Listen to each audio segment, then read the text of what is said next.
We are coming on the air with breaking news. The major story of the day, President Biden speaking to the press amid growing calls for him to drop out of the 2024 race. The entire country watching to see how President Biden would handle this big test. Off the bat, the president with a major blunder when asked about how he feels about Vice President Harris's ability to beat Trump if she were on the ticket. Look, I wouldn't have picked Vice President Trump to be vice president, but I think she was not qualified to be president. The president later seemingly losing his place when responding to another reporter. How many times did you hear in that conference, I know it sounds too self-serving, but other leaders, heads of state, in thanking me, saying the reason we're together is because of Biden, because Biden did the following. Look, folks, this is, well, anyway. I thought it was the most successful conference I've attended in a long time, and find me a world leader who didn't think it was. The backdrop of all of this new explosive reporting from NBC News and the New York Times, cracks in the president's support now reaching the president's inner circle. Several of the president's longtime aides saying they no longer see a viable route to re-election. One campaign official going as far as saying, quote, he needs to drop out and he will never recover from this. And as questions and accusations swirl over his fitness for office, earlier tonight, President Biden caught in a jarring moment, mistakenly calling Ukrainian President Zelensky President Putin. And now I want to hand it over to the president of Ukraine, who has as much courage as he has determination. Ladies and gentlemen, President Putin. President Putin. You're going to beat President Putin. President Zelensky. And this stunning development, NBC confirming that the Biden campaign is quietly assessing how Vice President Kamala Harris would fare if she were to go up against Trump. At this hour, more lawmakers are coming forward saying it's time for President Biden to bow out. We're following all the latest developments on the heels of that consequential news conference. Monica Alba joins us now. Monica, a couple questions for our viewers, right? If you were tuning into this, you don't really understand the machinations of how the White House works, how they decide who gets to ask questions. How were the reporters selected for this conference? And did they put a cap on who and how many people could ask questions?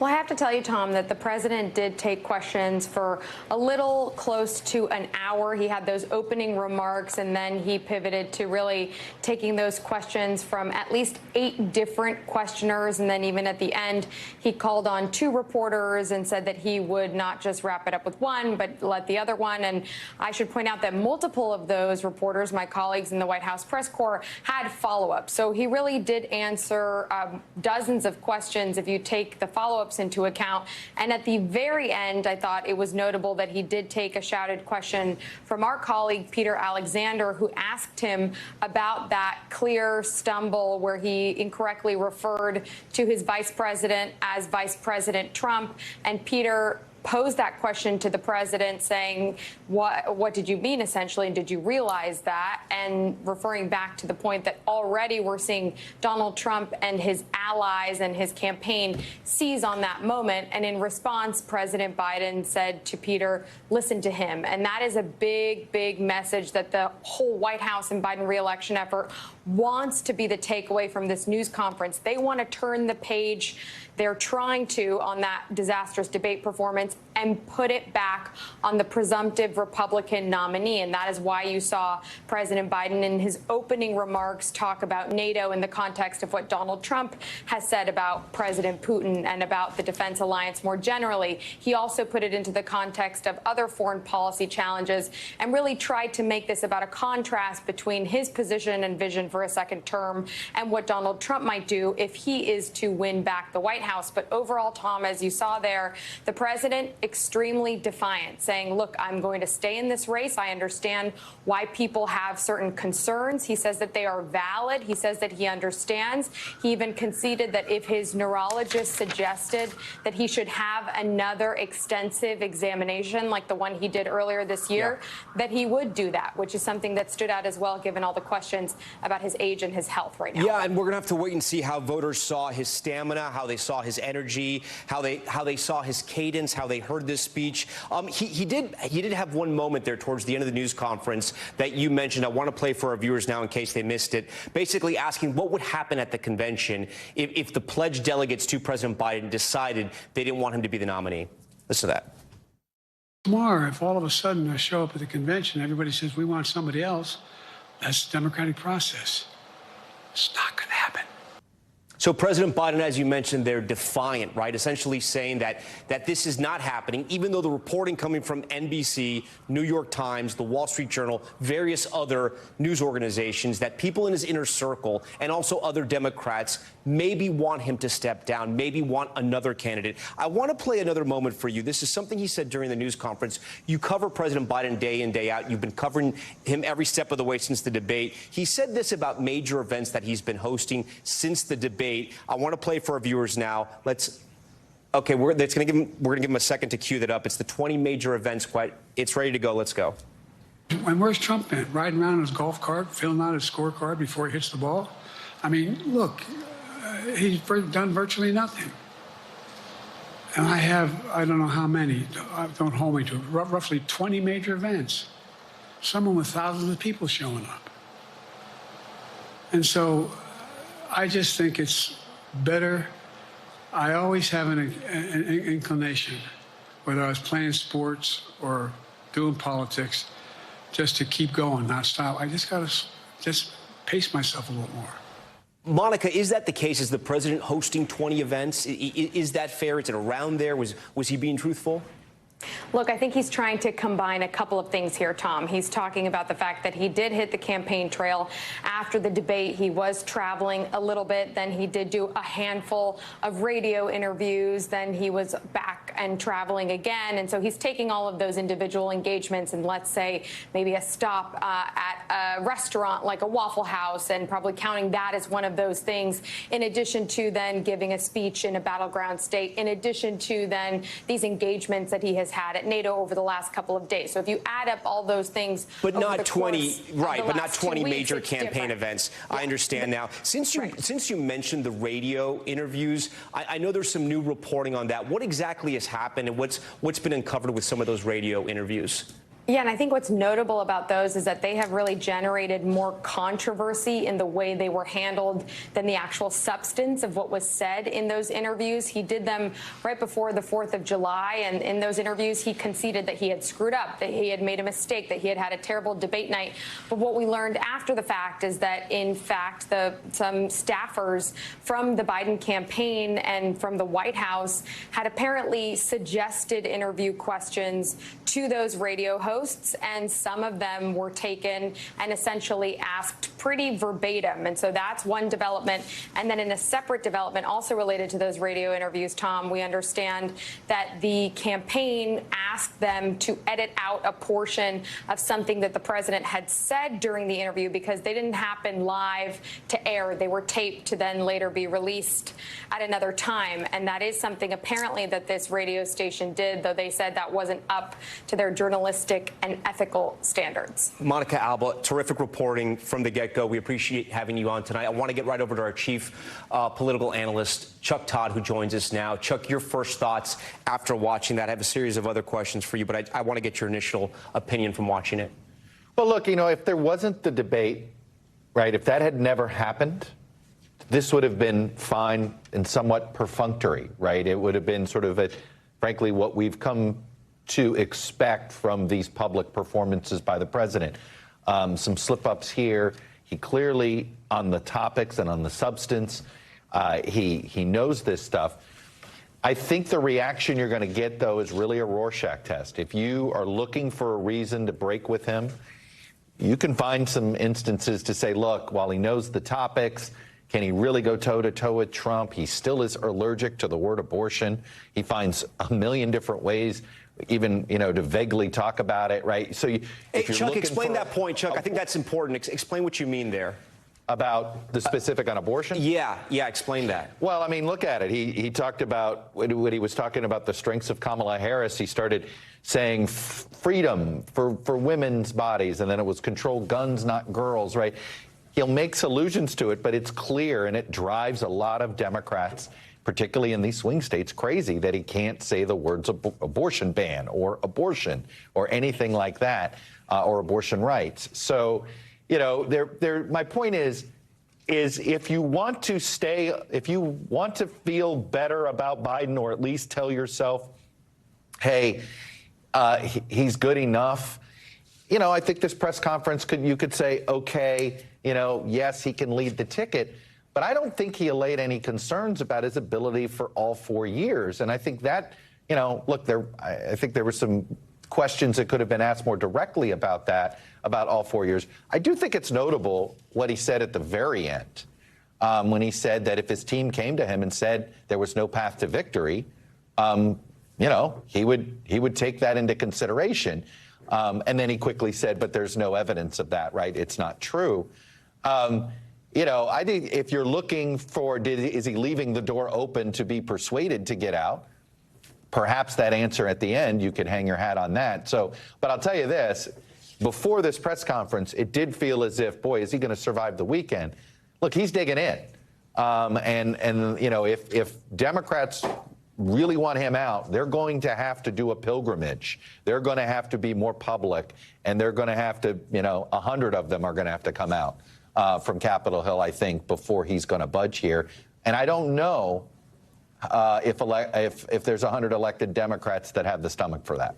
But, Chuck, you know, you say it was a Rorschach test, and I want to ask our great director, Brett Holy, to get this answer lined up when it was asked directly about Harris's qualifications, right. Vice President Harris. I do want to ask you, when you have a candidate for office, an incumbent, who is debating whether or not to take a neurological test and saying that he is open to taking a neurological test, I mean, aren't you essentially saying or signaling we may be in some real trouble here with voters?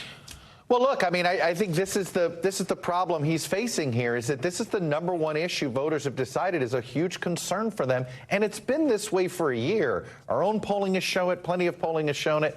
You know, there's people that claim that somehow this hasn't been reported in the mainstream media. It's not true. I think this is why there's widespread concern about whether can he serve another 4 years.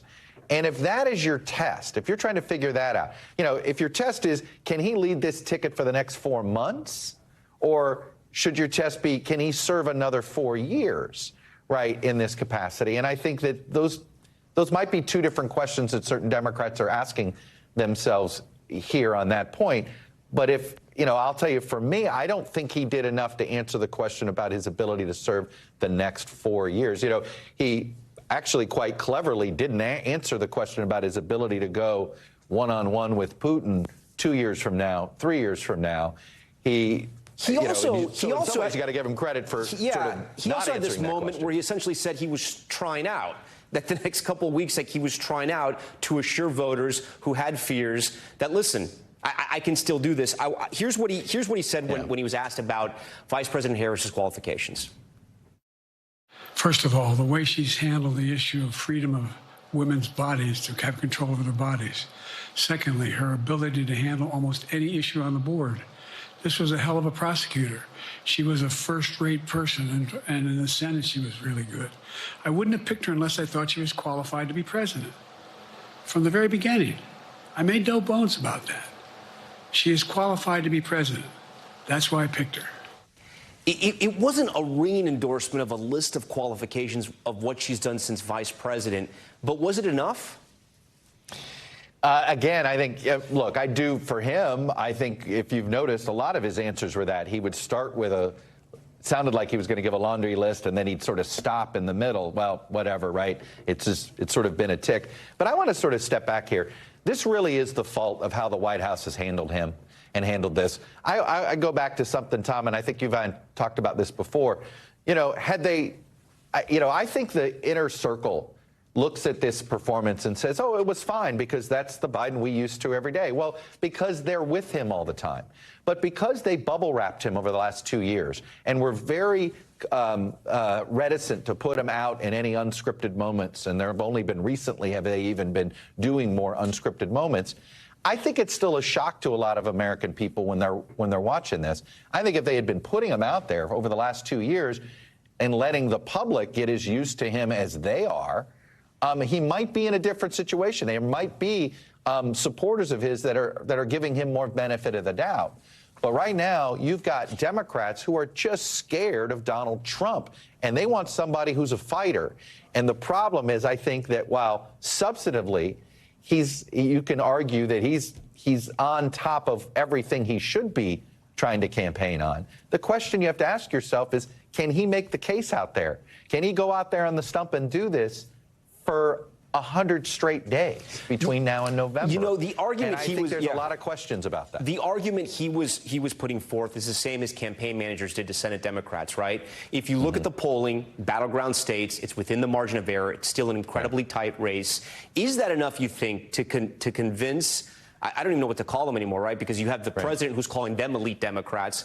But the establishment Democrats, any Democrat, if you have a D, if you're a liberal, is that enough to convince them to stop I don't know what it is. I don't know if it's organic, if it's a groundswell, if it's a revolution. It seems like a small trickle of elected Democrats that are coming out there when you think of the vast majority. But it feels like the last 2 days there's been definitely a sea change. Is the argument, though, enough to stop that? Well, here's the question I would pose to them. Tell me how you're going to make this election all about Donald Trump when there are so many questions about your ability to serve the next 4 years.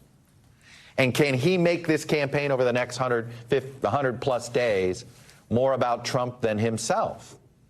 And I think that's what a lot of these swing state Democrats are nervous about, that they look at it and say, this is way too much a referendum on Biden, and Democrats don't believe they can win a referendum on Biden election. The only way this is winnable for all of them is they want it to be a referendum on a return of Trump. But has Biden introduced too many of his own variables and own questions about his ability to do all 4 years? Is that going to be, frankly, a distraction from their ability to laser beam focus on all things Trump? And I get why they're concerned that Biden's just not going to be strong enough to pivot like this. All right, Chuck, Todd, stand by for us. We want to get to Peter Alexander. He was in the room. He got ultimately the last question. The president sort of answered him. Peter, we're going to play that exchange you had with the president. Brett, let's roll that. It's very respectfully, earlier you misspoke in your opening answer. You referred to Vice President Harris as Vice President Trump. Right now, Donald Trump is using that to mock your age and your memory. How do you combat that criticism from tonight? Listen to him. Peter, you can pick it up from there. Your thoughts. You were there for every moment of that. What do you think? For experience as a prosecutor. Well, Tom, I have a couple of thoughts. Let's start with that moment that you just revisited at the end of the news conference here. Obviously, it was at the beginning of this news conference where the stakes, as we note, cliche, but they could not be higher. And it was his opening answer where the president mistakenly said Vice President Trump when referring to Vice President Harris. I'm seated in the second row right behind some of the president's top aides and advisors. And I have to tell you, there was an audible gasp from reporters in the room. And even one of the president's top aides, I saw him just bow his head and just take a very deep breath. I think they recognized the potential damage from a simple moment like that. And within minutes, it was already ricocheting around social media, certainly being amplified by conservatives, Donald Trump Jr., Donald Trump himself. So I wanted to get at the end of this news conference a question to the president on that topic. We locked eyes, and his response, as you heard, was listen to him. So I think in some ways he's hoping to sort of put that to bed. But I would suggest that that is going to be one of the major headlines of this, one of the moments from this that people will be talking about tomorrow and in the days ahead. I think you have two things to think about here. First, performatively, the president, absent that gaffe, I think most people will say he performed pretty well. I'm hearing from a Biden aide already saying if this Joe Biden had showed up at that debate 2 weeks ago, they wouldn't be, in this aide's words, in the mess that they are in right now. But substantively, I think a lot of people will feel also, those of his supporters, those Democrats in particular, like he demonstrated a deep understanding about the complexities of foreign policy, talking about China and Israel, Hamas, Gaza, and Russia and Ukraine. So I think there's going to be a little confirmation bias. If you think he needed to step aside, it's likely you still believe that. If you think that he has what it takes to be president for 4 more years, I suspect you probably feel that way as well. I will say that I heard from a top Democratic aide just as this news conference wrapped up. They were responding to my specific question to the president. I asked them if this changed anything, and they said simply nope. They said it will not be enough to satisfy those House and Senate Democrats who were prepared to come forward saying that President Biden should step aside. And already, I didn't get to hear the top of your conversation, but already we are now hearing from another Democrat, Connecticut's Democrat Jim Himes, the House Democrat, saying immediately after the news conference ended that he believes that Joe Biden should step aside, should allow there to be another nominee. So clearly this did not stem the tide of Democratic defections. Tom? Peter, I think sometimes it's important to pause, right, and explain to the viewers the process. We're used to this, right, because we cover the president. You, at the end of the news conference, had to get up and sort of shout your question, right? Explain to our viewers, how were the people selected to ask questions, and why was there sort of a limit? Because people may be asking themselves, great reporters like yourself from NBC, ABC, CNN, they didn't get a chance to ask questions at this consequential news conference. Explain to our viewers why that happens. Well, I mean, there were probably 100 reporters in here, so I recognize that not everybody's going to get a chance to ask a question. Certainly, I would have liked to and ultimately got to at the end here. But generally, pulling back the curtain, the reporters ask the White House. They say, I'm going to be in attendance and I'd like to ask a question. And the White House decides for itself who's going to get those questions. And you likely don't know until the president calls on you. So reporters like me have to be prepared either way. I do think the questions did address a lot of the major topics that needed to be addressed in the course of this. The president at the very end seemed to leave the door open to the possibility of stepping aside if he was shown evidence that Kamala Harris could beat Donald Trump and that there was evidence that he could not. He then dismissed that, saying that that's not going to happen here. But, you know, the president did speak for, what was it, roughly an hour, perhaps a little more than an hour tonight in this news conference. If this was an effort to try to demonstrate stamina, I think on that front, after a very long several days dealing with world leaders here at the NATO summit that he is the host of, I think he'll satisfy issues that may have related to the topic of stamina. But I do think, you know, beyond that, obviously, people are now going to see this in digested pieces. They're going to see it on the internet. Clips like that first mistake, that gaffe, are going to play all over the place. And before he arrived here, he had another mistake where he accidentally, as he spoke to it, referred to President Zelensky, Volodymyr Zelensky of Ukraine, as President Vladimir Putin of Russia. He quickly corrected it, but those are moments that if you see them in small snippets, I think will only underscore the real concerns that presently exist about this president, given the real issues right now in terms of his candidacy and the topic of his mental and physical preparedness. And we should point out that a lot of the questions that were asked were from foreign news agencies because he is hosting that NATO summit. Peter Alexander, phenomenal reporting as always. We want to bring in our political pros now. Hogan Gidley, Republican strategist and former Trump White House Deputy Press Secretary, and Michael Starr Hopkins, a Democratic strategist and who has served on the Barack Obama and Hillary Clinton presidential campaigns. Both men, good friends to Top Story. Great to have you here. Michael, I'm going to start with you. How did President Biden do? It was a good performance. The problem with the good performance is it puts Democrats into an even tougher position because that debate wasn't an outlier. It was more of an indicator of the problem that's been resting just under the sea level for this party. Moving forward, I think you're still going to see a number of Democrats come out tomorrow that were holding off because of NATO. He can't fix the problem that's apparent. Wait, Michael, let me stop you right there. They're going to come out and do what? I'm going to come out and say that it's time for him to step aside. I've been talking to some Hill staffers as well as some members of the CBC who have publicly said that they're with Biden. And as we get closer to NATO ending, and now that this press conference is over, I expect many of them to come out in the next couple of days because the press conference alone can't stop. From the Congressional Black Caucus, is that what you're saying?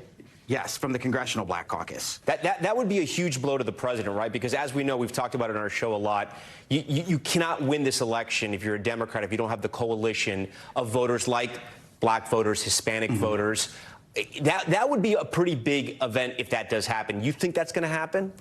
I do. If you look at the fact that Congressman Jeffries has the opportunity to be the first black speaker, and a lot of CBC members have been celebrating this and really looking forward to it. If the polls continue to be true, Democrats aren't just going to miss that opportunity, but the Republicans are going to capture the House by 10, 20 seats. And so I think you're now going to start to see more CBC members come out in hopes that we can stop the bleeding and Speaker Jeffries can, or soon-to-be Speaker Jeffries, if we're able to course correct. Michael, we know President Biden needed a home run tonight. How did he do at the plate? You know, I would say that this was a double. The problem is that every day he's got to be perfect, and there's no way that any candidate can do that. You know, like Peter Alexander was saying, the story today is going to be the 2 incidences where he mixed up the names. It's not going to be that he spoke for an hour and was able to really articulate a clear message. It's going to be those 2 moments. Yeah, especially on complicated foreign policy issues. Hogan Gidley, you know how the Trump campaign is going to handle this. It has already started. Exactly what Michael just said there. The tweets are out there. They're just honing in on all the mistakes, and they're going to pump social media with that. What else do they do with this news conference?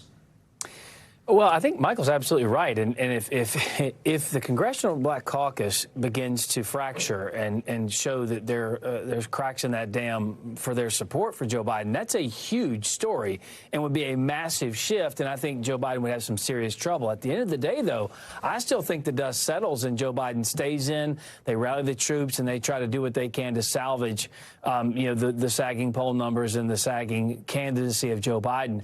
But this was a bad night, I think, for Biden, but it wasn't bad enough to, I think, push him out of this race. I think Democrats have a tough time now. Michael's absolutely right about that, too, because if he'd have fallen on his face completely, we'd be having another conversation. But he came out, the bar was set very low, and everyone was watching this not to find out what he would say about a topic.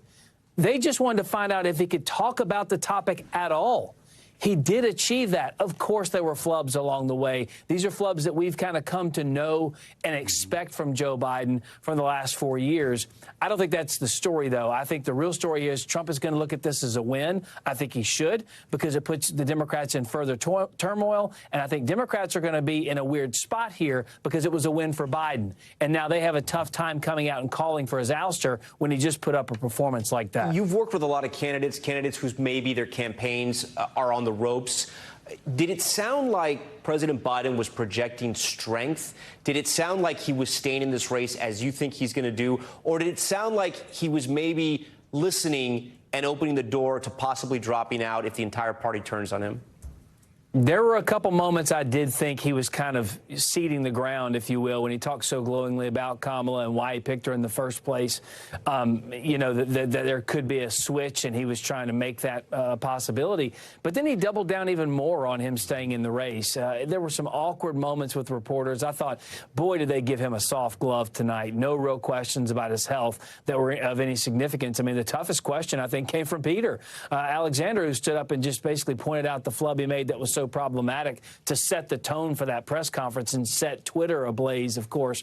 But look, I think for the most part, we're kind of back to status quo here. It's going to be an interesting next few days for the Democrats as we head into Milwaukee for the Republican convention. Michael, what do you think happens? Look, pride's a hell of a thing, and you've seen the president double down about staying in. But at the end of the day, this is going to be about donor money. When John Morgan, when George Clooney, if Jeffrey Katzenberg all cut off money to candidates, especially at the top of the ticket, it's going to be devastating. And as you look at more down ballot candidates, look at the polls and see that the president's going to be a drag on the ticket, there's going to be those calls. And those calls aren't going to stop. They're going to pick up, especially now that NATO's over. It was a good performance, but it can't save him. Michael Starr Hopkins, Hogan Gidley, always a pleasure to talk to you guys. I want to get to my good friend, Hallie Jackson, who's been standing by for us. She was watching every minute of that news conference as well. Hallie, we've heard from our White House reporters, right? Both Monica and Peter. We heard from Chuck Todd, and we've heard from our political pros. I'm curious to get your... You're probably good, Tom. Yeah, they're good. It's good. The tough show to follow, right? Tough act to follow. I do want to ask you, though, what you think, right? Because the most important people that this matters to are the voters, right? And what did the voters see that night? What did they want to see, and did President Biden deliver for them? It really depends on which voters you talk to, right? Think about this moment, though, for President Biden.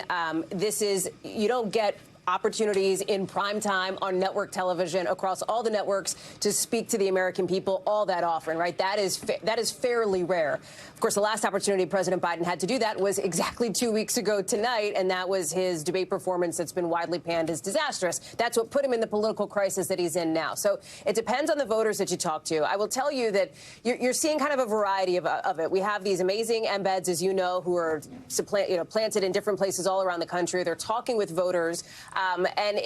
Democratic voters in particular, some of whom are suggesting that they are with Joe Biden because they believe that the alternative is so much worse. Now, the polling, if you're going to look at it not just anecdotally, but quantitatively, if you will, the polling suggests, of course, that President Biden still narrowly trails in what is a very close race. And I have to caveat that many of the polls are inside the margin of error in some of these key battlegrounds. You can look at national polling, sure, but these races, as you well know, are won and lost in these half a dozen key states. Former President Trump leads in many of them. Again, inside the margin of error for almost all, except I think Pennsylvania. And the Biden campaign sources that I talked to there say, listen, this is still very close. They haven't seen a ton of meaningful movement away from President Biden since that debate performance. So that brings us to tonight, right? Another moment now on the primetime stage in front of Americans in this big audience here. And I'll tell you what I heard from one current Democratic member who said this is kind of like an ink blot test, right? If you came into tonight and you were on the side of Joe Biden, you wanted to see him stay in this race, you probably didn't see anything to make you change your mind. You're probably feeling okay. If you wanted the president to withdraw his name from the ticket, there's probably not much that you saw tonight that made you change your mind either, right? So here we have this. It seems for now, bit of a status quo. Now, I say that with the caveat that who knows what could happen tomorrow, the next day. I'm sure you've already talked about Congressman Himes, who has now come out in the seconds after that news conference to say that he thinks President Biden should step off the ticket. You may start to see more of that drumbeat now that the NATO summit is over and now that those world leaders have left. Tom. You know, two important moments, I think, from this news conference that should be huge takeaways. One, we had a sitting president, the incumbent, who is debating, taking questions on whether to take a neurological test at this moment right now in the campaign, when really you should start to think about your closing arguments to voters, right? It's almost like the president right now is at the start of this campaign. And two, the only other Democrat mentioned is, of course, Vice President Kamala Harris. And we have some new reporting from Yamiche Alcindor, talking to her sources, talking to Democrats close to Kamala Harris, saying what the president said tonight was great for her because they showed that he's completely behind her and that she's qualified, if this were to happen, to be in that pole position, to be the first one lined up on the ticket. How big of a night was this for the vice president, do you think?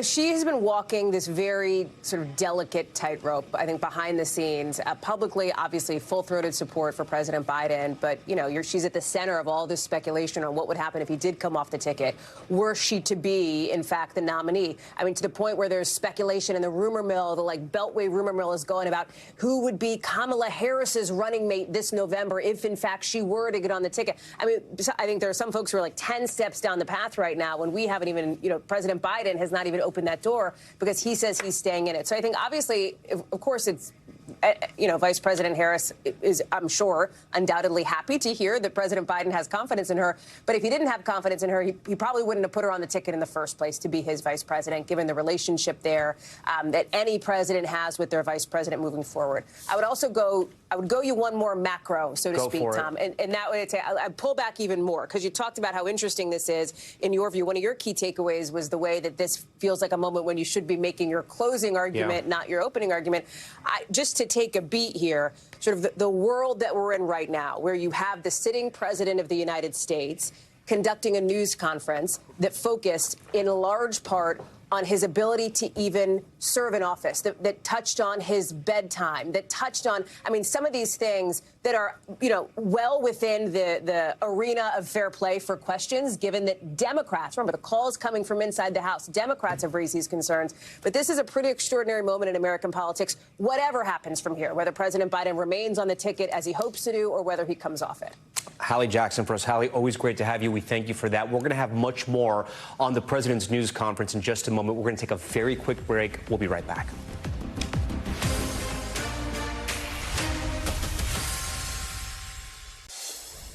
I'm determined on running, but I think it's important that I allay fears by let them see me out there. Let me see them out. For the longest time it was, Biden's not prepared to sit with us unscripted. Biden's not prepared to, anyway. And so what I'm doing is, and I've been doing, I think we've done over 20 major events from Wisconsin to North Carolina to demonstrate that I'm going out in the areas where we think we can win, where we can persuade people to move our way, or people are already there. And then look, the other thing is, we have the most extensive campaign organization of anybody's had in a long, long time. We have well over 1,000 volunteers knocking on doors, making phone calls, making tens of thousands of phone calls. We have headquarters. I forget exactly how many. I don't want to cite a number and then find out I'm off. But we have scores of headquarters in all the toss-up states. We're organized. We're moving. And that's awful hard to replace in the near term. That was President Biden at that news conference that just recently wrapped up. NBC News White House correspondent Mike Memoli covers President Biden for us. He's covered him for a very long time. He's one of the most well-sourced reporters covering President Biden right now. What are your sources telling you, Mike, about the news conference that we just witnessed? Well, Tom, in the White House, the campaign knows how important this moment was. They have seen a lot of important moments coming that he has failed to deliver on. Of course, first and foremost, that debate and some of the moments since. And they know there are going to be other tests for him to come. The question really is, what does President Biden think at this moment? And I think tonight we heard indications of course, his intention to stay in this race. But, Tom, I thought some of the most interesting and important parts were the potential openings he laid to exiting this race. He talked about the possibility that his team could give him polling data that shows that Vice President Harris could win and that he could not. He said he hasn't seen it yet, but that's possible. He talked about members of the delegates to the Democratic National Convention potentially being open to vote their conscience. He doesn't expect that they will vote for somebody other than him, but at the moment, he is giving them that indication. And so, yeah, Mike, for somebody who is 100% in until he's 100% out, I think we heard tonight he's 100% in still, but I wouldn't foreclose that he is open to the introspection. Mike, let's spend some time on that, right? Because you know, again, President Biden better than maybe any other reporter on this planet. When you listen to that, because I picked up on that as well, but it's, you know, other people hear different things. Did you think that was him sort of slightly opening the door? Or, because some people have said President Biden, especially since he is now the leader of the free world, he can do pretty much whatever he wants. He can also be very stubborn. It was surprising to me. Did you read it the same way? Well, we saw flashes of the different Joe Bidens, right? We saw that scrappy kid from Scranton who is geared up for a fight. He knows he's fighting for his political career. He got his voice raised at certain points, especially talking about gun violence. You can see that he still thinks he is the best person, as he put it in this order, to govern and to win. But I also did see the Joe Biden that a lot of Democrats really have such a well of empathy and goodwill towards, and they want to see him end this the right way. They want to see him go out. He said he's not doing this for his legacy. He's doing this because he thinks he needs to finish the job. And I think the days ahead are going to be so critical. For instance, Jim Clyburn, who is as important to his current position being in the White House as anybody, going to be on the Today Show tomorrow morning. What will he say? How did he view tonight? That's a voice President Biden will listen to. He's going to spend the weekend with his family again in Rehoboth Beach, Delaware. What kind of thoughts are they having now that we're 2 weeks into this moment of political crisis for the family? Have they gone through a process where they think his future, his legacy might be better served by him stepping aside? I think President Biden has gone through a range of emotions over these past 2 weeks. He's gone through a range of possibilities. The fact that he knows how important it was to set up Vice President Harris and for success potentially if she has to step in is important, and the fact that he showed a little bit of recognition that there could be a scenario where he steps aside is important as well. Mike, will he listen to those Democrats that you mentioned? Well, I thought one of the things that was so interesting is think about how President Biden first entered the national political scene. It was as a Senate candidate, 29 years old, in Delaware in 1972. He was elected senator that year against a longtime incumbent by just a few thousand votes, a very close race, even though Richard Nixon, the Republican sitting president, won Delaware overwhelmingly. He didn't get into the weeds the way I just did with you, but that's what he was referring to. He thinks Democrats who are worried about him being a drag on the ticket only need to look at what he did in 1972. What we know, politics is a much different situation right now. The top of the ticket and the down ballot are much more linked. We're almost parliamentary in that way now. And so I think if Chuck Schumer, if Nancy Pelosi, if Hakeem Jeffries were to come to him or ask for time with him, that will be important. President Biden has often talked about the fact that he respects the views, not of pundits, not of people like me who haven't run for office themselves. He respects those who have put themselves on the ballot before he'll listen to anybody else. And I think if he can be made, if there's a convincing case that can be made to him that this is unwinnable and that he is going to hurt the party, that's going to carry a lot of weight with him. You know, NBC News had some explosive reporting that the New York Times had as well, which was that key aides are now talking to President Biden and these are my words, but essentially talking to him about the possibility of stepping aside. What's your understanding of those conversations?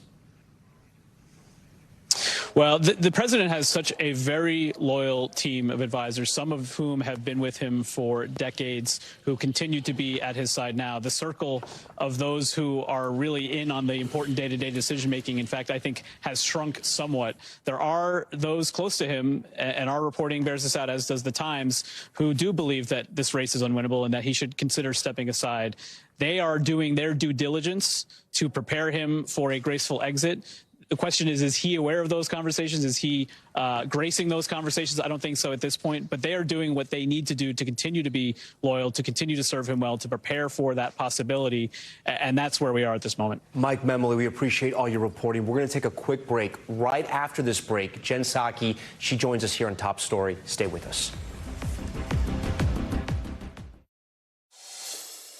I'm not in this for my legacy.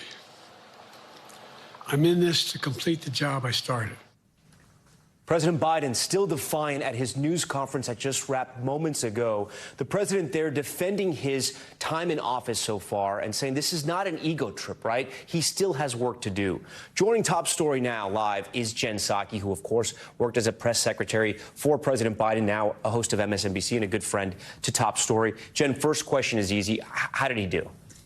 I think he did. If you're in the White House right now, you're relieved. And I know that may sound a little crazy, but for them and on the campaign, but they're playing kind of a time game here, right? The more time that goes on, the more likely it is, in their view, that the president remains the nominee. So the president he had flubs, no question, a big one in the beginning when he called Vice President Harris, Vice President Trump. That's on Twitter. People are talking about it. It's a problem. And the Putin before that earlier today. And the Putin before that earlier today. So he's had some flubs, imperfect, not a home run. But he did talk about foreign policy, China. 50-plus minutes, yeah. Middle East, Ukraine, Russia. That's his sweet spot. It's his comfort spot. And so for them, yes, Congressman Jim Himes, who is the ranking member on the Intelligence Committee, but came out with a statement immediately as it concluded, which means that was pre-written, I bet, and he was going to do it as NATO concluded. But they maybe bought themselves some time. Now, that is a terrible purgatory for the Democratic Party at the same time, right? Because the resolution of this, the uncertainty is so hard for candidates running for the House, for the Senate, for the DNC, even for the people working on the campaign. The uncertainty is a killer. So it's been 2 weeks since the debate, right? And something strange has happened. In the beginning, the debate, the Democrats, people like President Obama, former Speaker Nancy Pelosi, they rallied around the president. And it felt like they were going to stand by him. And then the last 3 days have been very interesting. You've had more members of Congress, still a small number, but elected Democrats who say he needs to step aside. You had former Speaker Pelosi on Morning Joe not giving a ringing endorsement of the president. Now you have the reporting from NBC News, the New York Times, that aides close to President Biden are trying to explain to him what's happening, trying to open the door to get him to not run again. What happened? Because if we can put the poll up for our viewers, I'm going to ask our great director, Brett Holey, the poll from Washington Post that shows it's a dead heat in the battlegrounds. Look at this. It is still a dead heat. And in a lot of the battleground states, it's within the margin of error. That's the argument the Biden-Harris campaign managers are making. My question to you is, what happened this week? What do those Democrats see that maybe the American public doesn't see yet? I mean, I think there's a lot of dynamics happening at the same time. I think people watching the debate were felt sad, felt a little shocked, needed a moment to digest. The instinct of people in the Democratic Party, elected officials, is to rally around. I think that's what they did. The ABC interview, I don't think, I think the president did okay. It did not He survived. He survived it. It didn't instill or reaffirm confidence. They haven't seen him a lot on the campaign trail. They haven't seen him out publicly.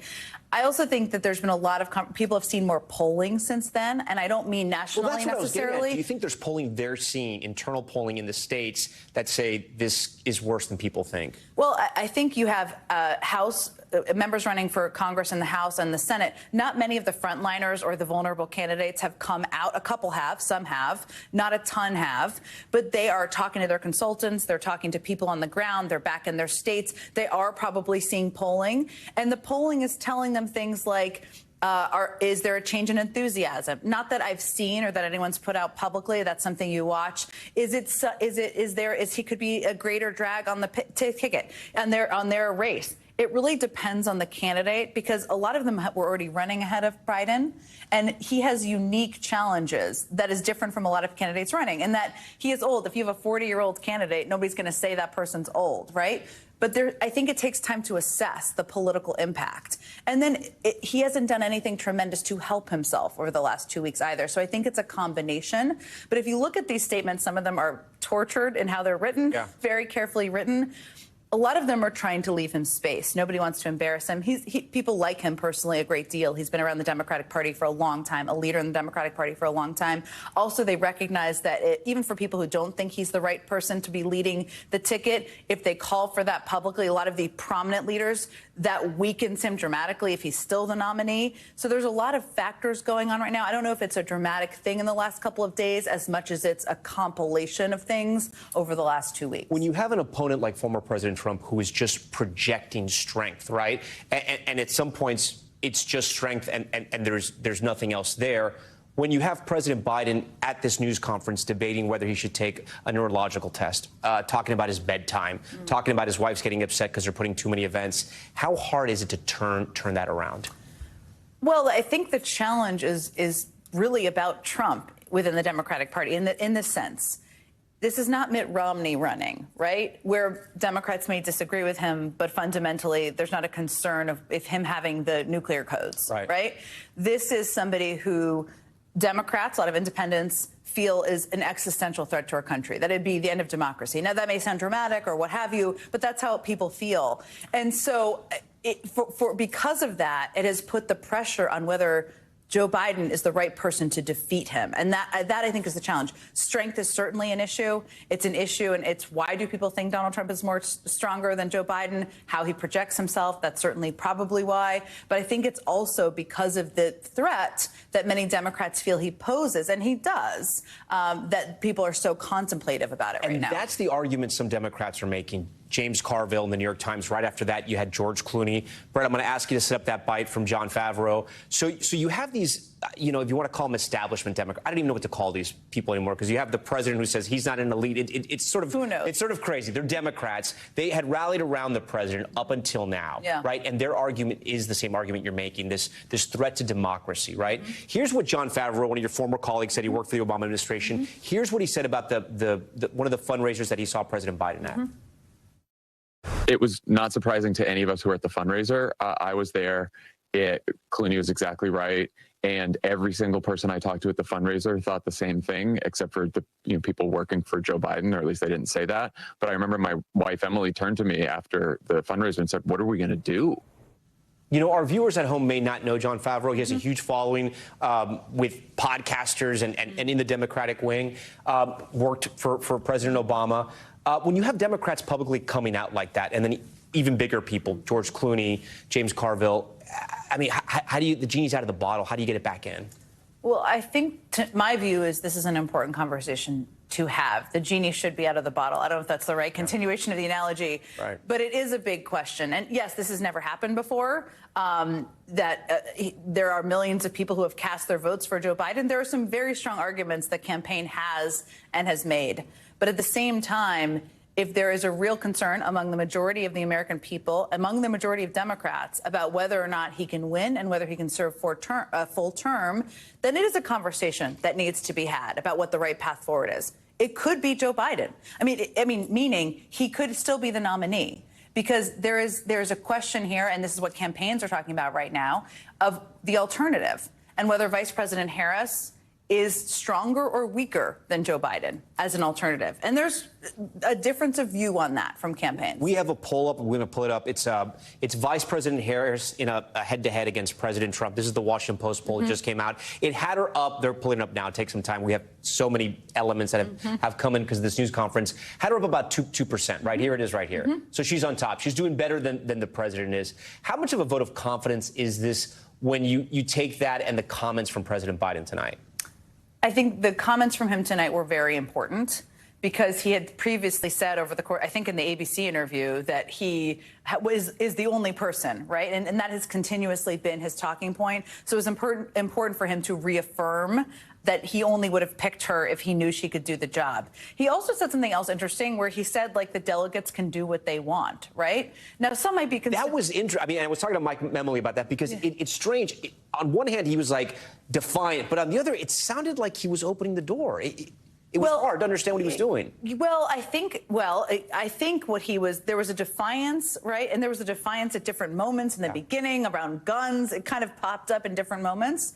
But I also think he was recognizes on some level, or this is how I watched it and read it, that he needs to also be the leader of the party and somebody who's reaffirming the objective of defeating Trump and what the party believes in. And that's why that answer he gave in that George interview, where he basically said, as long as I tried hard, it would be good enough, made people so mad. Because to a lot of Democrats and independents and others, it's about much more than that. And so I think he knew he needed to do better than that answer. Campaigns, White Houses, as you know, have to be ready for this moment. We were just talking during the break that this, to me, as a journalist, feels like the 2016 campaign with Trump into the Trump White House, and that there was breaking news every day. Every night you wake up, there was a new story. It hasn't been like that over the last 3 years with President Biden, right? Is the White House and the campaign ready for this moment, which is news is breaking every hour about the president and about your campaign? Are they ready for this? Because the last 3 years, I don't want to say have been easy because they're never easy, I know, but they've been nothing like this. It's so interesting. It's an interesting question because it's like, what does it mean to be ready for it, right? I mean, they have to be. They don't really have another choice. I think that the question is, what is the plan moving forward? And I think 99% of them don't know the answer to that question, right? For all intents and purposes, if you're on the campaign in the White House, Joe Biden has said he's running. He's going to stick it out as the nominee. That is what you were planning to do. Is that what the result ends up being? I don't think we know the answer to that yet. Have you been surprised how many leaks there have been in the last 2 weeks? Yes, very surprised. It was not a leaky White House when I was there. And that shows you the frustration and disappointment and anger, which is maybe concern. And maybe concern that people are feeling at different levels. Now, some of those people may not be people who ever interact with the president, right? And they're just feeling under duress by the whole situation, which is completely understandable. And that happens. And that certainly happens. But yes, that is a different from the White House I was in 2 years ago. I know you don't have a crystal ball, but I do want to ask you, what do you think happens? I don't have a crystal ball, Tom, I promise. I think there's two clear paths here, and they're the predominant ones. One is there is a larger avalanche over the next couple of days of Democrats who call on the president to step back. There's polling that shows he can't win. There's polling that shows House and Senate Democrats will lose, and we lose the House and the Senate. And he also said tonight, I haven't seen polling that shows I would lose, right? So, and his family and closest advisors go to him and say, you don't have a path. These House and Senate Democrats could lose. That's one path. If that happens, it is Kamala Harris, I think, by all accounts. She can take in the organization, all the money. She'd be the first African-American woman. Also name recognition. I would argue she has the highest name recognition. And she's also been a fierce campaigner. She's improved a lot in her public performance as well. The other path is that time ticks, Tom, right? We get into tomorrow, maybe a couple more. Play the clock out. Maybe a couple more people come out. Maybe more than that come out. And the president's like, I did well in the press conference.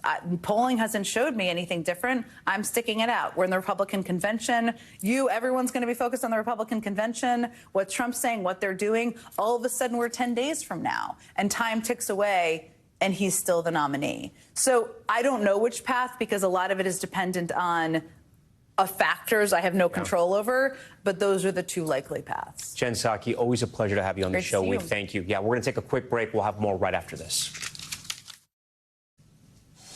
Welcome back to our continuing coverage here on Top Story of the president's primetime news conference, which wrapped a couple of hours ago. I want to get to NBC White House correspondent Kelly O'Donnell, who joins us live from the White House tonight. Kelly, a very late night for you. We know that.